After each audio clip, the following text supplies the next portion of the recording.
Episode 97, Sheltering People from Natural Consequences Teaches Irresponsibility.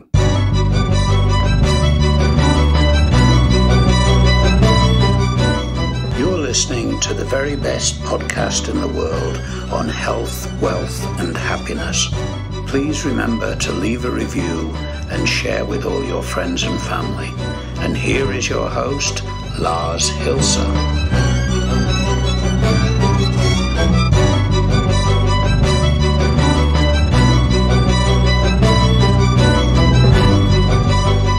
And we're back with episode 97 of the very best podcast in the world. Your only source your only source in the universe for personal supremacy through health, wealth, and happiness. From the health perspective, if I sound a bit retarded vocally, not mentally, I know about that one. I underwent dental surgery yesterday and had a rather complicated removal of one of my wisdom teeth. There was too much wisdom in my head. Sorry. I think the drugs are still working though. Anyhow, long story short, and speaking of short, we're going to keep the episodes shorter this week because it is rather difficult to speak over prolonged periods of time. The pain meds only work to a degree, and I wasn't able to get my hands on the good stuff. So for the time being, I think at least until we crack the 100th episode on Friday, I think I'm going to take it easy, make things short and down to the point without any random ramblings along the way. Well, I'm off to a good start, ain't I? Sheltering people from natural consequences teaches irresponsibility. And I think there is actually a lot of truth to this. I read over it when I got it. I was like, damn, how can you connect this to an example of your life? And then I was like, well, pretty much the first third of my life was just that. It's like in my childhood, I grew up in an insanely protected environment, right? My parents were so awfully loving that, nothing ever happened to me. And my parents took very good care of me, which, inevitably led to me never experiencing anything bad, really.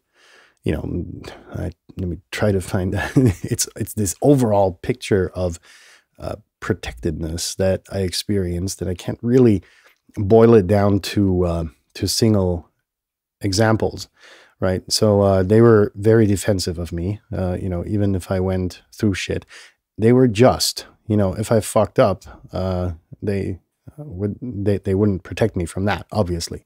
It was like, man up, say sorry, or whatever it takes to bend things straight, and then there you go, right? Life goes on.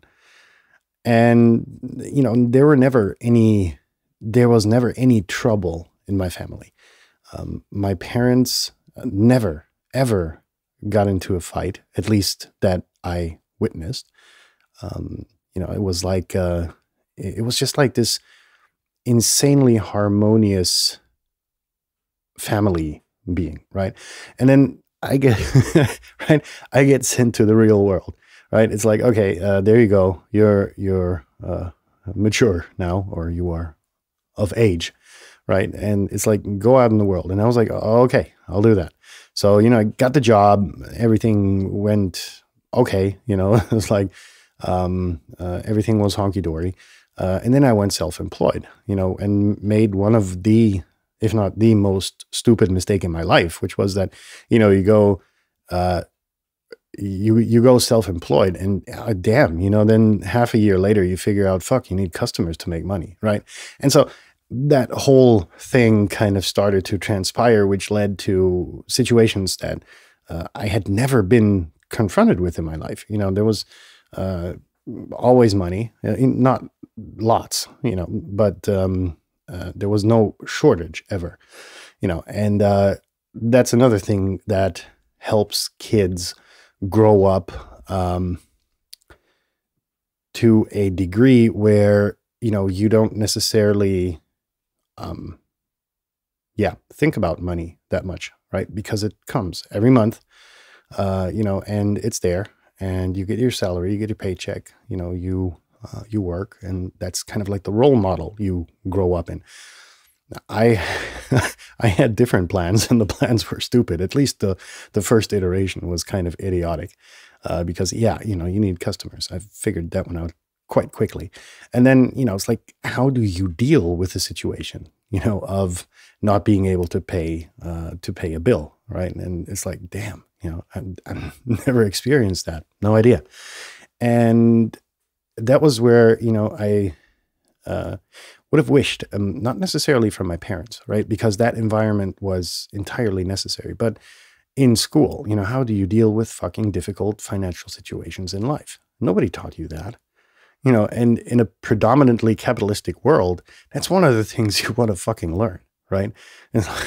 And because those are the issues that really, really matter. How do you deal with something like that? And anyhow, long story short, it was like this weird situation of seeming abundance, if you were okay with everything else. But, it was like this kind of protectedness that just felt fluffy and cozy and harmonic and, very family oriented. That being said, I'm getting off track and starting to go into my random ramblings again. So it's like, I was never really exposed to threats from the outside world, right? I was constantly protected. And there's surely a difference, between growing up in the country and growing up in a city. Now, for me, I grew up in a town with, I don't know, supposedly they had, north of 800 citizens. And I'm convinced until today that the local farmers counted the cows for some kind of subsidy fraud as citizens of the town, because I had a difficult time putting together 800 people. And there was no fucking worry in the world, right? It was like, what do you do after school? You go out. Sometimes you do homework if you're supervised. And my mom was a stay-at-home mom, so she would make sure that, God damn it, you got your lunch, and then you had your homework done, and then you could go outside and play, and then you went outside and play, and when it got dark, you went home. Period. Went to bed. Next morning, same thing all over again. And then you kind of get thrown into different situations, right? Where you end up in a city, for instance, and it's like you have to take the train, or the tube or the subway or whatever it's called, and you're part of the world, right? And it's like, holy shit, how does that work? And even until today, I can't be bothered to use the fucking subway anywhere. It's not because I deem it to be dirty or whatever. It's just that those maps and plans and everything that they've got, I don't get them. And I'm a quite good, very good thinker, but still I can't wrap my head around that. And then you're like confronted with all of these different things, which I was never exposed to, like drugs. In the first part of my life, they were not an issue. In a town like that, anybody that walks by there that doesn't fit, they get kicked out, with a pitchfork. And that was just, one of these interesting experiences where you just grew up in this fluffy environment, which was the family. Then you had your fluffy surroundings, which, there was no trouble ever. It was like you had your friends, and they were friends for the longest parts of your life. And, those things kind of evolved. And then, like I said, you get into the city and you expand your horizon, and then you're confronted with situations which, present to be difficult. And for a lot of folks in my immediate surrounding, that ended up to be where weaknesses and longings were exposed. I had friends who, as soon as they were able to get their driver's license, went to the city to party insanely, and they took drugs, and they got hooked on the drugs because they took the chemical shitty stuff that you get in the clubs. And some of them are, still have social issues today. And I make this sound like I was kind of like this choir guy, this church going guy. No, I, had my fair share of life. However, it was like due to my stay in the United States during my teenage years, it was a totally different story because I had already broadened my horizon to a degree where there was no real necessity. I had seen large parts of the world, and the big US of A and other countries that we went to on vacation. Sorry. Which a lot of people in my surrounding hadn't. And I think, that's kind of like where you get irresponsible. If you, get thrown into the big pond, to the big fish, you don't know what you're getting into. So slow learning is kind of a way to be more responsible around it. And when I had got to the end of my career in the financial sector, I was closing in on my mid-20s, I think. It was like I had several million under management in investment funds that I took care of for other people. I was a very young battalion chief in the volunteer fire department, which put me in charge essentially, if you break it down, human life that I was commanding, for lack of better terms.